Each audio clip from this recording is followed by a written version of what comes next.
हाँ नमस्ते बच्चों। चलिए अपन 10th क्लास के दौरान कार्य कर रहे हैं। इसमें अपन 8वीं प्रश्नावली ली है।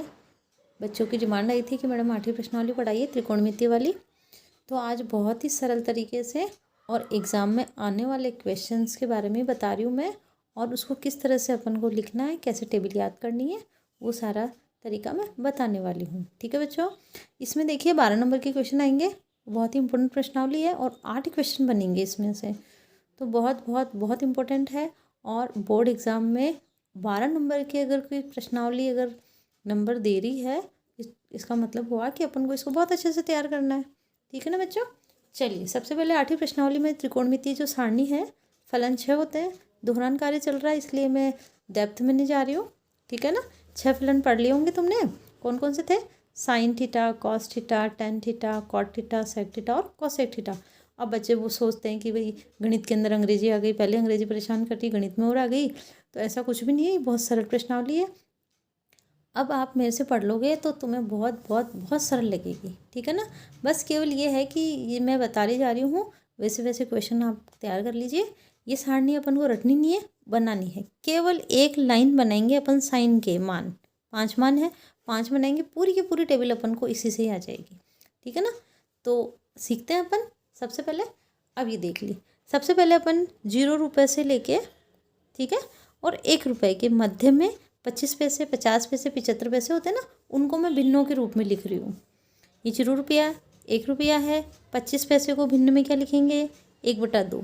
50 पैसे के, हाँ बताओ, 1/2 गलत लिखा ना मैंने, क्या लिखेंगे? 1/4। 50 पैसे को 1/2।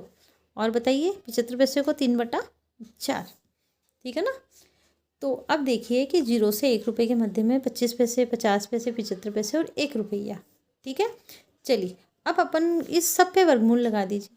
वर्गमूल लगाएंगे तो 0 का तो 0 आएगा, 1/4 का क्या आएगा? 1/2। 1/2 का √2, क्योंकि 2 एक पूर्ण वर्ग संख्या नहीं है तो √, रहेगा। 3 भी एक पूर्ण वर्ग संख्या नहीं है तो √3। 4 का रूट क्या निकलता है? 2। और 1 का 1। केवल एक ये लाइन अपन को फर्स्ट साइन वाले में लिखनी है और पूरी की पूरी टेबल अपन बना लेंगे। ठीक है बच्चों, आ गया समझ में? वापस देखो, 0 से 1 रुपये में 25 पैसे, 50 पैसे, 75 पैसे, 1 रुपया, सब पे वर्गमूल लगा दिया। वर्गमूल लगा दिया, जो पूर्ण वर्ग संख्या थी 4, उसके तो 2 निकल गए, और जो 2 पूर्ण वर्ग संख्या नहीं थी, 3 नहीं थी, √ आ गया। 1 का 1, 0 का 0। ठीक है, इसमें कोई याद रखने की चीज़ है ही नहीं। लिख दो ये मान। ये मान आप फर्स्ट वाले में लिख दीजिए जहाँ पे साइन थीटा लिखा हुआ है। तो 0 का 0, साइन 30 का मान 1/2, 45 का 1/√2 और 60 का √3/2 और 90 का 1। ठीक है, कुछ भी नहीं किया मैंने। ये सारणी, ये अपने मान निकाले थे 5, वो सारणी की पहले जो साइन थीटा आ रहा था त्रिकोणमितीय फलन, उसमें मैंने लिख दिए हैं। पहला अपने पास 0 डिग्री, 30, 45, 60 और 90। ठीक है ना बच्चों, ईजी है, बिल्कुल सरल है। चलिए अब अपन चल रहे हैं दूसरी वाली लाइन पे, कॉस थीटा पे। कॉस थीटा में जो साइन की टेबल बनाई है उसको उल्टा कर दीजिए। 90 को उठा दीजिए, रख दीजिए 0 पे, 60 को 30 पे, 45 का 45। अब ये 30 आ जाएगा 60 पे और 0 का मान आ जाएगा 90 पे। ठीक है ना। चलो ये वाला 1 उठा के रखेंगे 0 डिग्री पे, 90 का मान 0 पे रख दो, 60 का मान अगले वाले डिब्बे में रख दो, √3/2। ये यहाँ का यहाँ पे रहेगा। इसको उठा के इधर रख दो और इसको उठा के इधर रख दो। कुछ भी नहीं किया है। इसका लास्ट फर्स्ट डिब्बे में, सेकेंड लास्ट इसमें, थर्ड इसमें, फोर्थ इसमें और फिफ्थ इसमें। बिल्कुल सिंपल है, हो जाएगा। फर्स्ट ये बनाया, इसमें रखा, कोस का मान अपन ने इसको उल्टा कर दिया। इस टेबल से अपन ने क्या सीखा? हाँ बताइए। साइन 60 का मान है वो कोस 30 का मान है। साइन 45 कोस 45 सेम है। साइन 30 कोस 60 बन जाता है। साइन 0 कोस 90 और साइन 90 कोस 0। ठीक है, सिंपल है। अब आ जाता है टेन का मान। अब अपन को पता है कि साइन थीटा बटा कॉस थीटा होता है वो टेन थीटा प्राप्त होता है ना बच्चों। साइन थीटा बराबर टेन, जो साइन थीटा बटा कॉस थीटा होता है टेन थीटा। इसका मतलब टेन थीटा बराबर साइन बटा कॉस। इसका मतलब साइन और कॉस की वैल्यू मिली है, उसको बटा में लिख दो। लिख दे तो देखो 0/1, ये ऐसे समझो कि बटा लिखा हुआ है, सबके नीचे बटा लिखा हुआ है, इसमें से मान निकाल के यहाँ लिखना है। तो 0/1 0। ठीक है, और 1/0 किसी में भी अगर 0 का भाग लगाता है तो अपरिभाषित प्राप्त होता है। अपरिभाषित, इसको इन्फिनिटी भी बोलते हैं, अनंत भी बोलते हैं, और अपरिभाषित भी बोला जाएगा। ठीक है, ये देखो ये इससे अपने आप कट जाएगा, 1/√2 1/√2, इसका मान 1 आ गया। ठीक है, इसका मतलब 10 45 1 हो गया, 0 पे 0 और 10 90 अपरिभाषित। केवल बचे दो मान को याद रखना और यहाँ से निकालना बहुत ईजी है। देखो A/B और फिर C/D आ जाता है ना, भिन्न है, यहाँ पे भी बटा के भी नीचे भिन्न है, तो क्या करेंगे, ऊपर वाली A/B को ऐसे कैसे रखो और जो नीचे वाली है उसको उल्टा कर दो, पलटी खिला दो इसको, तो अपने पास D/C हो जाएगा। यही काम यहाँ करना है, तो यहाँ करेंगे तो देखिए क्या आएगा, हाँ 1/2 और फिर बटा में √3/2, तो क्या करेंगे 1/2 को ऐसे कैसे रखा, इसको पलटी खिला दो, तो क्या हो जाएगा 2/√3, 2 से 2 कट गया, तो क्या बचा 1/√3, तो किस पे आ जाएगा 10 30 पे, तो ये 1/√3 आया है, तो यहाँ पे √3 बिल्कुल सिंपल है। देखिए 10 45 1 आ गया, ये दोनों याद रही जाएंगे, 1/√3 और √3, और कोई मान ही नहीं है, केवल एक है √3 है, ये बटा में है और ये अंश में है। ठीक है, कोट का क्या करना है, हाँ एक बात तो ये है कि tan थीटा बराबर 1/cot थीटा होता है, या तो इनको पलटी खिला दो, या फिर जो अपन ने फर्स्ट टेबल बनाई सेकंड में उल्टा किया, थर्ड बनाई फोर्थ में उल्टा कर दो। ठीक है, तो ये 90 वाला उठा के 0 में रख दो, तो ये आ जाएगा अपरिभाषित, ये उठा के यहाँ रख दो √3, 1 का 1, ये उठा के इधर आ जाएगा 1/√3 और ये आ जाएगा 0। आ गई कोट की, तो वापस देखिए कोट का क्या किया था अपन ने, हाँ 10 की बनाई, 10 की कैसे बनाई, sin/cos, और फिर उल्टा उठा के और इस तरह से रखते जाओ, हो जाएगा। अब आ जाती है सेक की बात। अब ये देख लीजिए साइन और कोसेक एक दूसरे से विपरीत होते हैं, कॉस और सेक एक दूसरे से विपरीत होते हैं, टेन और कॉट एक दूसरे से विपरीत होते हैं। जैसे मैंने यहाँ पे लिखा है 10 बराबर 1/cot थीटा, ऐसे ही साइन थीटा बराबर क्या लिख सकते हैं 1/cosec थीटा, इसका मतलब cosec थीटा बराबर 1/sin लिख सकते हैं। और यहाँ पे अगर cos लिखना चाहूँ मैं, cos थीटा बराबर 1/sec थीटा, यहाँ से देखो सेक ऊपर ले जाओ तो cos नीचे आ जाएगा, तो यहाँ पे क्या लिखेंगे sec थीटा बराबर 1/cos थीटा, ये हो गया, एक ये बन गया, ये tan थीटा, ये हो गया। तो अपन को ये sec और cosec वाला अपन को सूत्र चाहिए, तो इन दोनों से आ जाएगा। इसका मतलब हुआ कि sec और cosec में क्या करना है, साइन के मानों को उल्टा cosec में आ जाएगा और cos के उल्टा मान sec में आ जाएगा। बना लें, चलिए बना लीजिए। चलो, अंश का हर और हर का अंश होता है ये, ठीक है, उल्टा करने का मतलब हुआ भिन्न है, तो अंश का हर बना दो और हर का अंश। देखो इसके 0/1 कुछ भी नहीं है, अब ठीक है ना, 0 के नीचे कुछ नहीं, 1 लगा दो, तो 0/1 का क्या हो जाएगा 1/0, 2/1 हो जाएगा, इसका 1/2 का क्या हो जाएगा 2/1। अरे भाई अपन को सॉरी सेक को ना अपन को यहाँ पे कोसेक से लेना है, ये अपन साइन का उल्टा कर रहे हैं, तो ये यहाँ आएगा। और अगर सेक की टेबल बना लेंगे तो उल्टा चलो, और अगर कोसेक की टेबल पहले बना लोगे तो इसको इस तरह से रख दो, है ना, कैसे भी मान कर सकते हैं। तो इसको अपन किसका कर रहे हैं, कोस का कर रहे हैं, तो 1/1 हो जाएगा। इसके नीचे कुछ नहीं, 1 लगा दीजिए, इसके नीचे कुछ नहीं, 1 लगा दीजिए। अब इसका अंश क्या है √3, हर क्या है 2, तो 2/√3 आ जाएगा। इसका क्या हो जाएगा √2 आ जाएगा, इसका 2/1 आ जाएगा, और इसका 1/0 आ जाएगा। ठीक है ना, 1/0, तो इसको बोलते हैं अपरिभाषित। क्या बोलते हैं बच्चों, अपरिभाषित। 0/1 है तो 1/0, अपरिभाषित बोलते हैं। चलिए अब अपन ने क्या समझा था, इसको उठा के यहाँ डाल दो। और अगर कोसेक को यहाँ से भी करोगे ना, 0/1 का 1/0, फिर से वही स्थिति बन रही है। ठीक है, तो डायरेक्टली अपन लिख देते हैं अपरिभाषित। चलिए इसमें 1/2 का 2/1 वही आ रहा है, देखो, ठीक है, 2, इसका उल्टा कर दो तो √2 सेम टू सेम आ रहा है। इसका करेंगे वो इसका उल्टा कर दो, तो अपने पास क्या हो जाएगा 2/√3, और ये 1/1 तो 1 ही रहेगा, यहाँ पे लिख देते हैं 1। तो ये आपकी टेबल बन गई है, बड़ा सिंपल है। सबसे पहले अपन ने 0 से 1 रुपये में अपने 25 पैसे 50 पैसे 75 पैसे 1 रुपया अंडर लगाया, ये मान अपन ने साइन में रखा। कॉस का लाने के लिए 1 बनाई अपन ने, दूसरी में उल्टा कर दो, इसको इधर टिका दो, इधर ये इधर 5 डिब्बे हैं, 5 बनाए, पहले पे उठाओ, दूसरे पे, तीसरे पे, इस तरह से उठा के रख दो। tan थीटा में क्या किया था, sin/cos किया था, तो साइन बटा कॉस, ये जो मान है ये समझो कि ये बटा लगा हुआ है, 0/1 0, इसका बटा ये सिखाई दिया मैंने, ठीक है ना। बटा के भी बटा अगर भिन्न होती है तो उसको पलटी खिला दो, तो पलटी खिला के अपने पास ये मिल गया।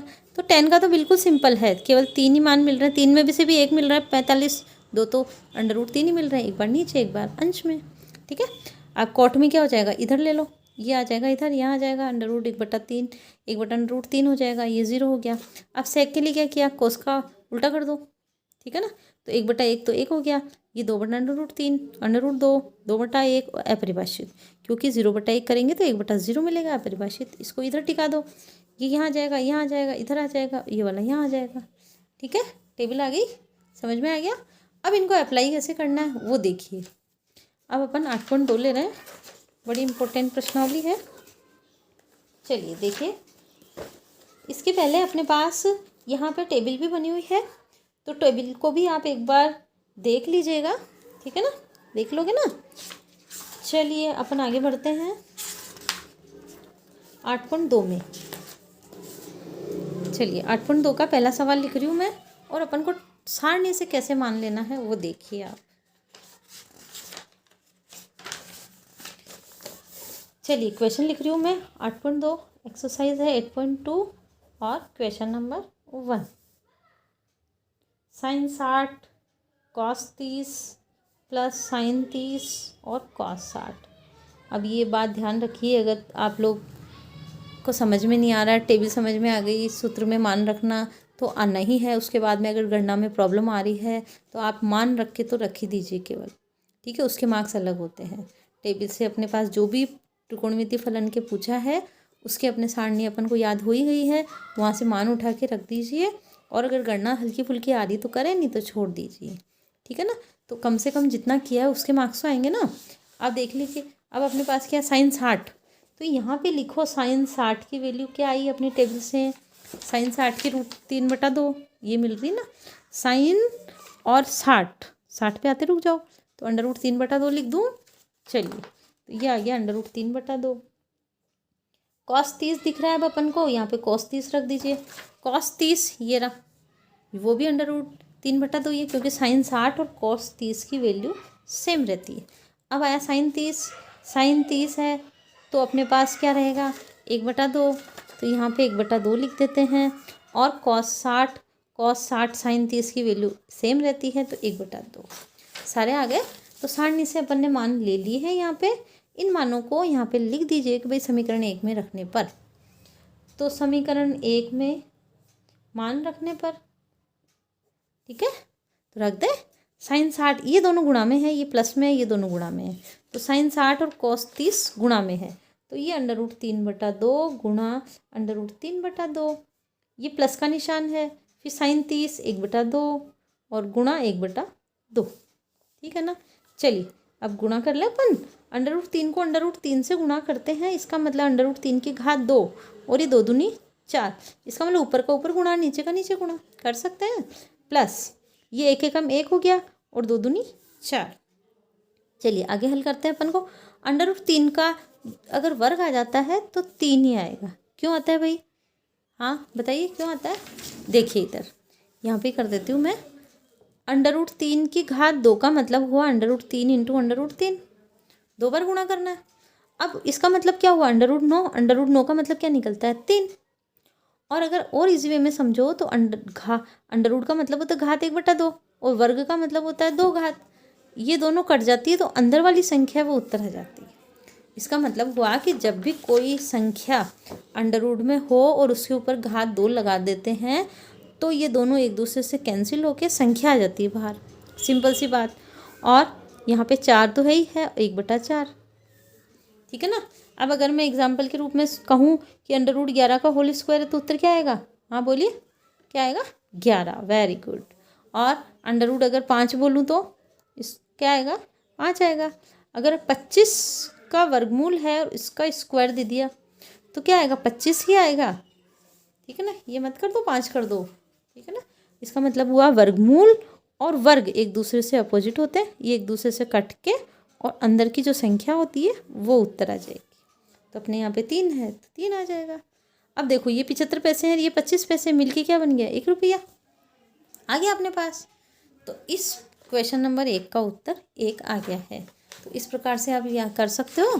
ठीक है, चलो आगे के क्वेश्चन फिर बाद में करते हैं। अभी अपन टेबल को वापस रिवाइज कर लेते हैं। 6 फंक्शन होते हैं, 6 फलन होते हैं। 6 फलन को आप इसी क्रम में रखेंगे तो इस मेथड से आप इसको टेबल को बना सकते हैं, ये ध्यान रख लेना। साइन कॉस 10, फिर 10 का उल्टा कॉट, कॉस का उल्टा सेक और साइन का उल्टा कॉसेक लास्ट में आएगा। ठीक है, फर्स्ट टेबल अपन ने बनाई जो सीख ही लिए। सेकंड में उल्टा कर दो। थर्ड साइन बटा कॉस होता है तो इसका बटा ये, इसका बटा ये कर दिया, ये मान आ गया। फोर्थ में अपन को 1 बनाई, वापस उल्टा कर दो। ठीक है, उल्टे का मतलब है इसको 90 को उठा के 0 में रख दो, 60 को 30 में, 45 का 45 में, 30 का 60 में, 0 का 90 में, ये मान। फिर सेक की बनानी, 1 बनाई फिर उल्टा किया, फिर 1 बनाई, फिर 1 इसको उल्टा कर दिया, फिर 1 बनाई, फिर इसको उल्टा कर दो। सेक कैसे आएगा? कोस का उल्टा होता है, कोस के जो भी मान है उसका अंश का हर का अंश कर दो। ठीक है, अब अपने पास ऐसे भी लिख सकते हैं, 90 को 0 में उठा के रख सकते हैं अगली वाली लाइन में, या फिर कोसेक किसका उल्टा होता है? साइन का, तो इसके मानों को अंश का हर का अंश बना के भी आप काम कर सकते हैं। ठीक है, आगे बात समझ में। चलिए ये टेबल आप याद कर लीजिए अच्छे से और बनाना सीख लीजिए, बार बार बनाएंगे और एग्ज़ाम में जाके आप जब बोर्ड एग्ज़ाम में बैठेंगे तो ये टेबल आप पहले बना सकते हैं। लास्ट वाले पेज पे रफ कार्य लिख दीजिएगा, फिर अगर इससे रिलेटेड क्वेश्चन आ रहा है तो आप फटाफट कर सकते हैं। ठीक है ना बच्चों, चलो फिर नेक्स्ट वीडियो में फिर मिलते हैं। अभी दोहरान कार्य चल रहा है, ठीक है ना, क्लास में पढ़ चुके हो, उसी हिसाब से समझाया हुआ है। तो आप सब्सक्राइब कर दीजिएगा ताकि अगर मेरा वीडियो नया आ रहा है तो आपके पास फटाफट नोटिफिकेशन मिल जाएगा आपको। ठीक है ना, ओके।